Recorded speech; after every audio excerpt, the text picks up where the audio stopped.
বুঝতেন কথা কোন ঠিক কি না?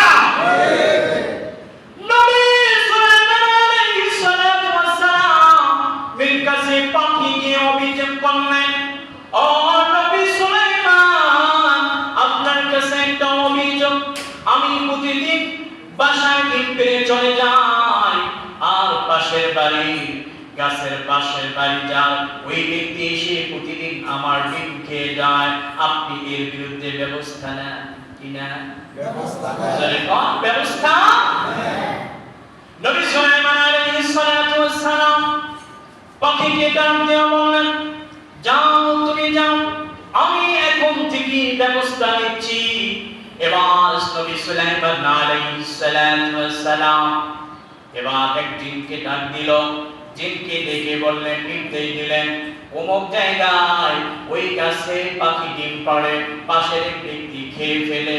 প্রতিদিন তুমি আজকে যখন ওই ব্যক্তি গাছে উঠে যখন ডিম পাড়তে যা ডিম নিয়ে আসতে যাবে, ডিম নিয়ে যখন আসতে যাবে, গাছে যখন উঠবে, তুমি তখন তাকে ধাক্কা দিয়ে ফেলে দিবা। এই কথাটা সুলাইমান আলাইহিস সালাম জিনকে আদেশ করেছে। কাকে আদেশ করেছে? জোরে বল। জিনকে আদেশ করেছে। তো জিন ঠিকই সুলাইমান আলাইহিস সালাতু ওয়াস সালামের আদেশ পালন করতে তিনি সেখানে গিয়েছেন। এরপরে একদিন ঠিক ওই ব্যক্তি যখন গাছে উঠবে, গাছের কাছে যাচ্ছে, আজকে আবার পাখির ডিম পেড়ে আনবে, পাখি ডিম পেড়ে আনে আবার খাবে, এই জন্য আবার গেছেন। তো জিনও প্রস্তুত। জিন কি প্রস্তুত না? জিনে তো আদেশ দিয়েছে সুলাইমান আলাইহিস সালাম। এবার যখন গাছের কাছে গেছে, এর মধ্যে একজন ওই ব্যক্তির কাছে ভিক্ষুক এসলো। ভিক্ষুক এসে বলল, ও ভাই, তুমি তো গাছে উঠতেছো, আগে আমাকে কিছু দাও, আমার খুব ক্ষুধা লেগেছে। কি লেগেছে? ক্ষুধা লেগেছে। এবার ওই ব্যক্তি চিন্তা করলো, হায়, আমাকে তো কিছু দিতে হবে। এবার তাকে কিছু খাবার দিলেন। খাবার দেওয়ার পর ওই ব্যক্তি যখন ভিক্ষুককে খাবার দিল, ভিক্ষুক খাবার খেয়ে চলে গেল। এবার ওই ব্যক্তি নির্দ্বিধায় গাছে উঠে আবার ডিম নিয়ে আসলো। এবার ডিম খেয়ে ফেললো।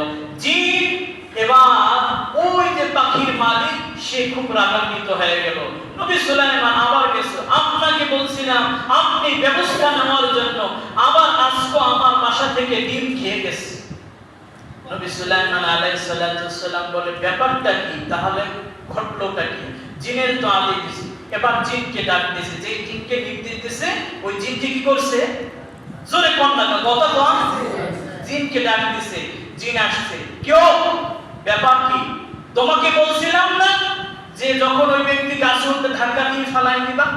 জিন বলতেছে, ও নবী সুলাইমান, শোনো, আমি ঠিকই তাকে ধাক্কা দেওয়ার জন্য যখন গাছে উঠবে আমি গিয়েছিলাম, কিন্তু আমি যখন তার কাছে গেলাম, যাওয়ার পরে দেখলাম উভয় দিক থেকে, পূর্ব থেকে পশ্চিম থেকে এমন জোরে একজন ফেরেশতা আসলো।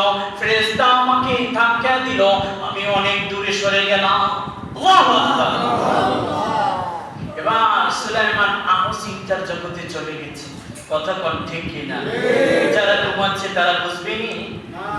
হ্যাঁ, মাথাতে নিচু দিয়েছে, আল্লাহর রহমতে যখন ঢুকছে, যাই আজকে ঘুমাবো না। স্ত্রীর লগে মনে হয় পরামর্শ করে আসছে যে শোনো, আজকে যাবো, ইমাম সাহেব বয়ান করবে, আমি বসে বসে ঘুমাবো, একটা কথাও শুনবো না। কেউ ঘুমাই না, আপনি কন্যাকা, অতএব ঘুম টুম চলবে না।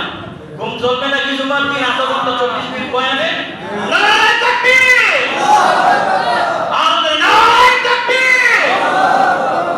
ঘুম চলতে দেওয়া হবে না। সংগ্রাম চলছে, চলবে। জুমার দিন আলোচনা শুনতে হবে। কথা কোন ঠিক কিনা? কি থাকবেন নাকি? তো কি বলছিলাম মনে আছে তো? হ্যাঁ, জিন অনেক দূরে সরে গেছে। পশ্চিম দিক থেকে, পূর্ব দিক থেকে একটা বাতাস আসছে, জিনকে দূরে ফেরেশতারা নিয়ে গেছে। এবার সুলাইমান চিন্তা করতেছে কি করা যায়। এবার সুলাইমান জিনকে বলল, ব্যাপারটা কি একটু বলো খুলে, কিভাবে নিয়ে গেল? কয়, শুনেন, যখন আমি গাছের কাছে গিয়েছি তখন আমাকে নিয়ে গেছে, কিন্তু এর আগে একটা ঘটনা ঘটছে। একটা কি করছে? ঘটনা ঘটছে। কি ঘটনা? সুলাইমান কয় ঠিক আছে, এবার কি করতেছে? তথ্য বাইর করতেছে। কি ঘটনা ঘটছে বলো, তাহলে বুঝবো। এবার তথ্য বার করতেছে, বলতেছে আমি যখন দেখলাম সে গাছের কাছে আসছে, আসার পরে দেখলাম একজন ভিক্ষুক হঠাৎ সামনে এসে দাঁড়িয়েছে। সামনে এসে দেখলাম সেই ভিক্ষুককে কিছু খাবার দিছে, ভিক্ষুক খেয়ে চলে গেল, আর সে নির্দ্বিধায় গাছে উঠলো আর আমাকে ফেরেশতারা ফেলে দিল, দূরের সরে ফেলে দিল। এবার নবী সুলাইমান আলাইহিস সালাতু ওয়াস সালাম বললেন, ও আমার আর বুঝতে বাকি নাই, আমার আর বুঝতে 1 মিনিটের সময় লাগবে না। আমি জানি ওই যে ব্যক্তি দান করেছে, ওই দানের বদৌলতে আল্লাহ রাব্বুল আলামিন তাকে তার বালা মুসিবত দূর করে দিয়েছে। ওই যে ব্যক্তি ওই ভিক্ষুক লোকটাকে খানা খাওয়াইছিল, খানা খাওয়াইয়া নিশ্চিন্তে নির্দ্বিধায় গাছ উঠে গেছে। আল্লাহ বিপদের মধ্যে ফালায় নাই, কারণ আল্লাহ বলেছেন যে ব্যক্তি আমার পথে ব্যয় করবে আমি কুদরতি ভাবে তাকে হেফাজত করার দায়িত্ব আমার আল্লাহ, আর তার বিপদ দূর করার দায়িত্ব আমার। কতক্ষণ ঠিক কিনা? তাইলে দান করলে আল্লাহ তাআলা বিপদ দূর করেন কিনা? জোরে বলেন, জোরে বলেন। করেন। এজন্য দান করতে হবে কিনা?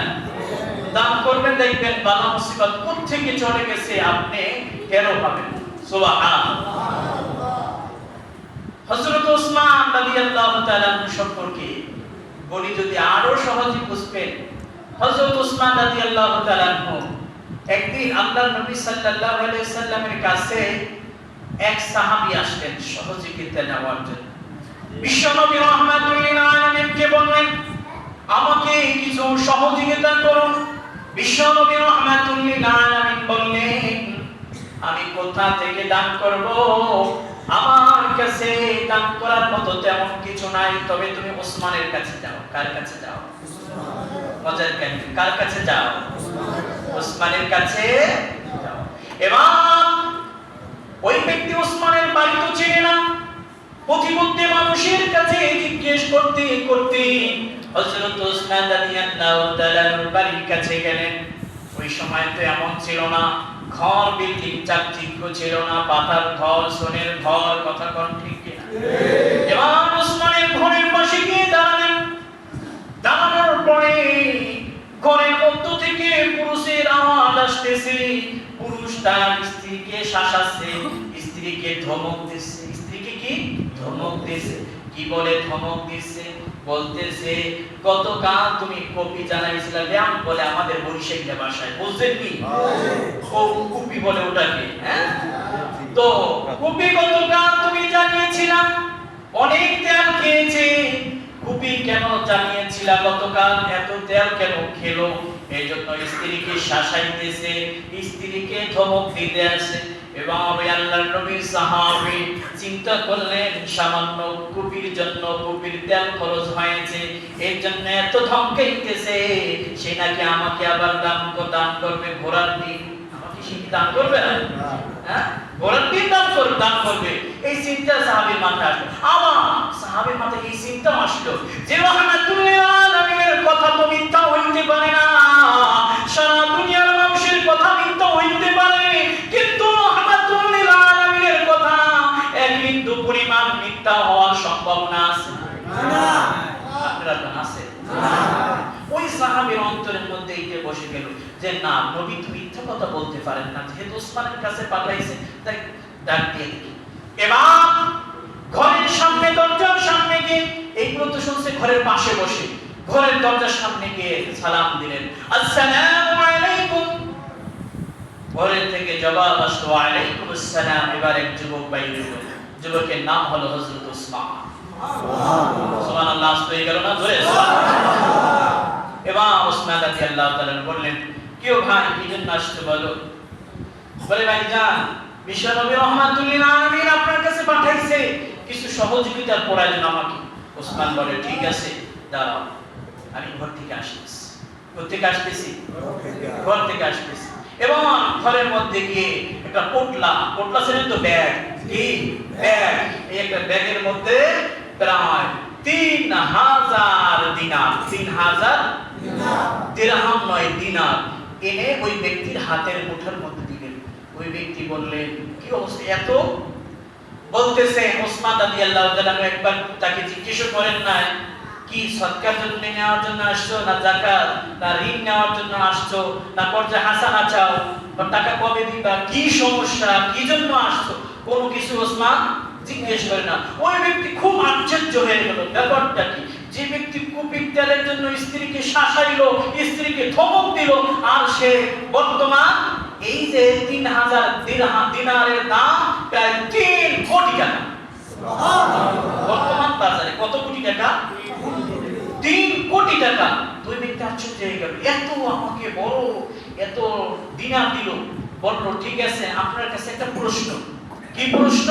বলতেছে শুনেন, আমি ঘরের পাশে দাঁড়ানো ছিলাম, আপনি নাকি ঘরের মধ্যে একজন পুরুষ ডাকাডাকি করছে, তার স্ত্রীকে ধমকাইতেছে, সেই ব্যক্তিকে আপনি সেই পুরুষ? বলে হ্যাঁ, আমি ঘরের মধ্যে যাকে শাসাইতেছিলাম সেই ওসমানই হলাম আমি, সেই পুরুষই হলাম আমি। আল্লাহু আকবার। এবার বলতেছে আমার একটা প্রশ্ন, শুনেন আপনি কেন তাকে শাসাইতেছিলেন? বলে সে গতকাল কফির তেল খরচ করেছিল কফি, এজন্য আমি তাকে শাসাচ্ছি, ধমক দিচ্ছি। বলি সামান্যতম জিনিসের জন্য ধমক দেওয়ার প্রয়োজন? বলে শোনো, আমি যেগুলো খরচ করতেছি, যেই কথাটা ওসমান বলেছে, যারা প্রমাণ নাই তারা স্বর্ণাক্ষরে লিখে রাখতে পারেন অন্তরের, এই অন্তরের ভিতরে অথবা মনের গহীনে মাথার যেখানে লিখে রাখতে পারেন মনের অন্তরের মধ্যে স্বর্ণাক্ষরে আজকে থেকে এই কথাটা, একটা সুন্দর ওসমান একটা কথা বলেছে। সেই কথাটা কি? ওসমান তাকে সুন্দর যে কথাটা বলছে সেটা হচ্ছে, ওসমান রাদিয়াল্লাহু তাআলা বললেন শোনো, আমি আমার নিজের জন্য যেগুলো খরচ করতেছি, যেগুলো খরচ করতেছি, ব্যয় করতেছি, এগুলোর জন্য পাই টু পাই হিসাব আল্লাহ রাব্বুল আলামিনের কাছে দিতে হবে। পাই টু পাই আমি আমার নিজের জন্য যা খরচ করতেছি এগুলোর হিসাব দিতে হবে। আর এই যে তোমাকে যেটা দিলাম, শুনেন, তোমাকে যেটা, মনোযোগ এদিকে রাখি, তোমাকে যেটা দিলাম এটার জন্য আমি আল্লাহর কাছ থেকে পাই টু পাই চাই। সুবহানাল্লাহ। কারণ আপনি আমি যেটা খরচ করছি অযথা বা যে খরচ করছি এর জন্য আল্লাহর কাছে হিসাব দিতে হবে কি হবে না? আর আল্লাহর পথে যে খরচটা করব সেটা বলে ওসমান যে কিয়ামতের ময়দানে কমন আমি শোনা পাই টু পাই আমি আল্লাহর কাছ থেকে চেয়ে নেব এবং আল্লাহ দিতে বাধ্য থাকবেন আমার এইগুলো। সুবহানাল্লাহ। এই জন্যই আমি কি করেছি, এই জন্যই আমি আজকে তোমাকে দান করলাম। এজন্য আমার দানের ক্ষেত্রে আমি চিন্তা ভাবনা করি, আমি অনেক ফিকির করি, অনেক হিসাব করে দান করি, কারণ আল্লাহর কাছে হিসাব দিতে হবে। আর আমি যখন আল্লাহর পথে ব্যয় করি এর জন্য কোনো আমি হিসাব করি না, কারণ আমি কাল কিয়ামতের ময়দানে আল্লাহর কাছ থেকে পাই টু পাই হিসাব চেয়ে।